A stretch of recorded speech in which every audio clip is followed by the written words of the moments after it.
Bonjour à tous. Parce que nous nous soucions de notre sécurité routière, après avoir, pour la plupart, pour beaucoup en tous les cas, avoir eu des grosses frayeurs sur nos routes face à un énorme tracteur avec une énorme remorque, toujours plus énorme.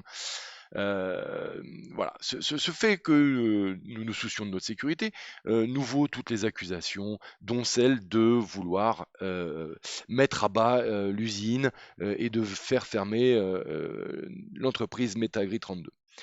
Je vous propose, en regardant le bilan simplifié de 2018 et 19, de démontrer que évidemment tout cela est faux. Il n'y a, de mon point de vue, aucun risque de mettre cette usine en faillite et c'est pas du tout l'objectif. Quand on regarde les chiffres 2018, on avait déjà vu ça la semaine dernière, on constate donc que bon, il n'y a pas encore de contrat formalisé, contrat d'embauche formalisé. Mais aujourd'hui, ce qui nous intéresse, ce sont les dotations aux amortissements. Vous avez ici 691 000 euros en charges d'exploitation et vous avez ici 222 000 euros en charges financières concernant l'année 2018, c'est-à-dire en gros 900 000 euros d'amortissement sur cette année-là et donc à peu près le même chiffre sur l'année 2019, 700 000 en charges d'exploitation et 200 000 en charges financières. Donc 900 000 euros sur un projet de 9 millions d'euros, ça représente globalement 10%. C'est-à-dire finalement que dans 10 ans, le projet, l'usine auront été amortis. Le crédit agricole aura été remboursé des prêts qu'il aura octroyés. Je vous rappelle que le Crédit Agricole avec la région sont les actionnaires majoritaires de cette entreprise de fait. Ils ont 70% des droits de vote et 65% pour nos agriculteurs.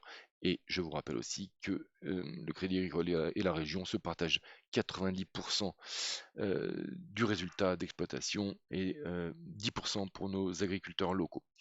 Qu'il ne s'agit évidemment pas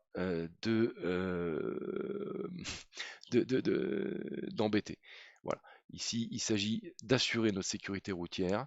A priori, sur les 5 dernières années, il n'y a pas grand-chose qui s'est fait dans ce domaine-là, donc c'est pas surprenant si des citoyens, à un moment donné, finissent par prendre ce sujet à bras-le-corps.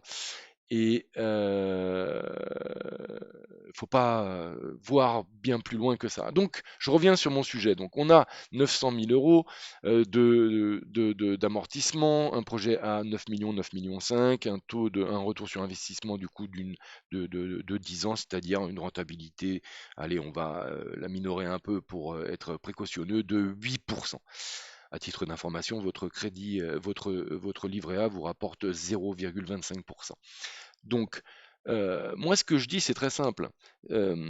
Si on acceptait d'avoir une rentabilité financière un peu moindre, alors certes, ça ferait légèrement chuter le produit d'exploitation, mais ça ferait surtout chuter la quantité de volume traité et ça ferait diminuer le nombre de camions. Est-ce que ce serait un drame? Est-ce que ce serait un drame?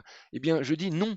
Au lieu d'amortir sur 10 ans, amortissons sur 15 ans, ce qui créera mécaniquement moins de charges, rendra l'entreprise plus bénéficiaire et rassurera les riverains. Donc, ce scénario-là, je ne dis pas qu'il sera mis en œuvre, je dis que de toute façon, il est possible.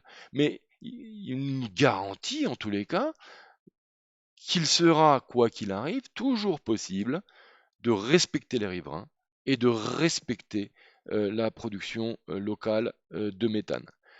L'autre alternative serait bien entendu un investissement sur les routes, une obligation, et non pas à la bonne volonté des chauffeurs ou des propriétaires de l'usine, une obligation de rouler à 25 km/h sur les routes étroites, mais encore une fois, des aménagements type dépassement, type accroissement de la largeur des voies, etc., permettraient de rassurer tout le monde. Voilà.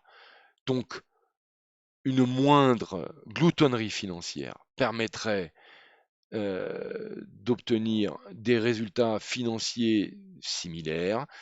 Certes, l'usine serait rentabilisée en un peu moins de temps, mais j'ai lu quelque part qu'elle avait vocation à durer sur une quarantaine d'années, donc il n'y a pas de raison à être si pressé que ça, sauf à ne pas vouloir respecter tout le monde et donc les usagers de la route. Voilà, j'espère avoir été clair et je serai certainement amené à revenir devant vous pour d'autres argumentaires. Voilà, bon dimanche à tous.